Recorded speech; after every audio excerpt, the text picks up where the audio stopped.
नमस्कार दोस्तों, स्वागत है आपका हमारे यूट्यूब चैनल पर। आज हमारा डे वन के चिप्स आए हुए हैं। एक मिनट हम ब्रूडिंग कर रहे हैं बल्ब से। मेरे फार्म में हमने 25 बल्ब लगाए हुए हैं।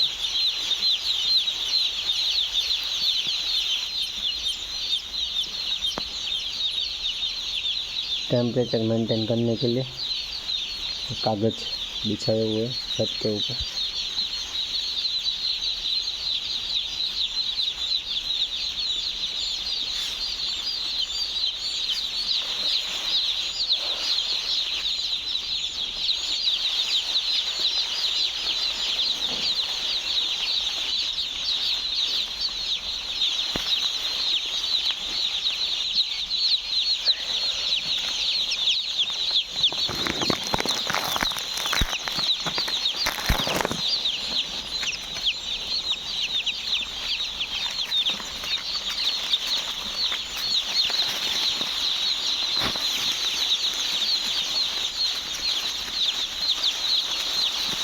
आशा करता हूँ दोस्तों आपको वीडियो पसंद आता होगा।